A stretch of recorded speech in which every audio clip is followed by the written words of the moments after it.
Hello guys, welcome back to my YouTube channel. আৰু এই ভিডিওটো আৰম্ভ হৈছে গুৱাহাটীৰ পৰা।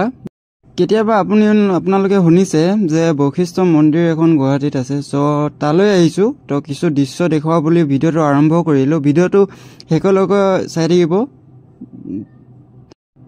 ভিডিওটো ভাল লাগিলে লাইক শেয়াৰ কমেন্ট কৰি দিব আৰু ভিডিওটো এতিয়া আৰম্ভ কৰো আহক। সো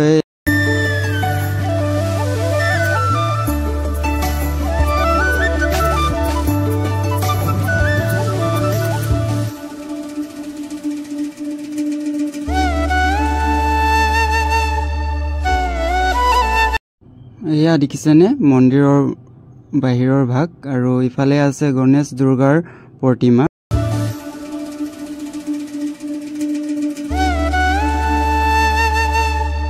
এয়া আৰু বৈশিষ্ট্য মন্দিৰৰ আগফালৰ এয়া বৈশিষ্ট্য মন্দিৰ আৰু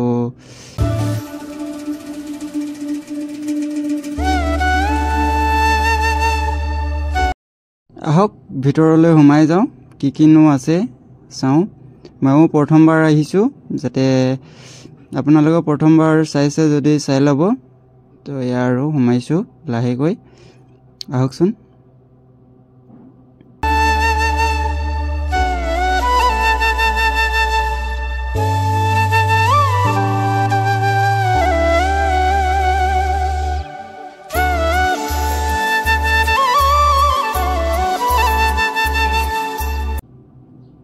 পিছে দৰ্শন কৰি ল'ব আপোনালোকো।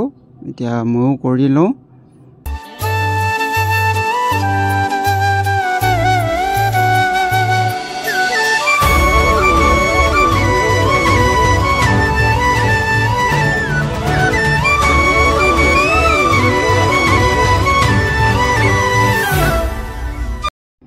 ভিতৰলৈ সোমাই আৰু ইয়াত দেখাইছো। দেখিছেনে ইমান ভালকৈ জুম কৰি দিওঁ অলপ। এয়া ভিতৰৰ ভাগটো।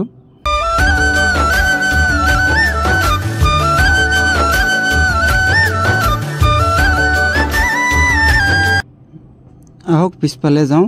এয়া পিছফালে আহিলোঁ আৰু এই বান্দৰকেইটা দেখিছেনে কেনেকৈ ধেমালি কৰি আছে, উমলি আছে। এয়া দেখিছেনে এয়া আহক।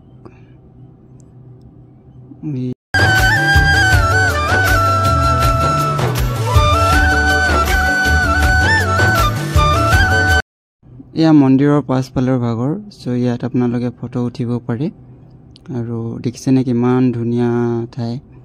আৰু ইয়াত পানী বাঢ়িলে বহুত বেয়াকৈ বাঢ়ে আৰু মই আপোনালোকক ভিডিঅ' এটা শ্বেয়াৰ কৰি দিছোঁ বাৰু, চাই ল'ব।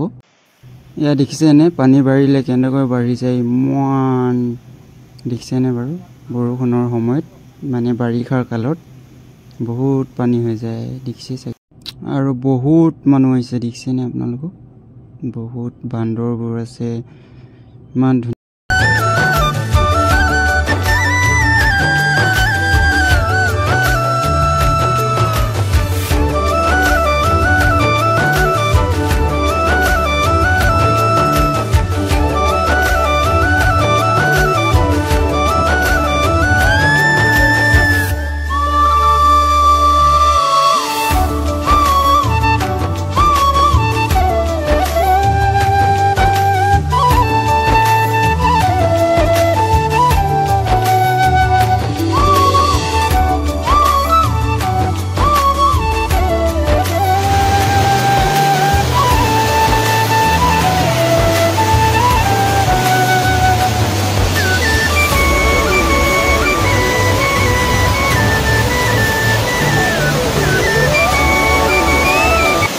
আৰু ভিডিঅ'টো ইয়াতে শেষ কৰি দিছোঁ। ভাল লাগিল লাইক শেয়াৰ কমেণ্ট কৰি দিব তেতিয়ালৈ।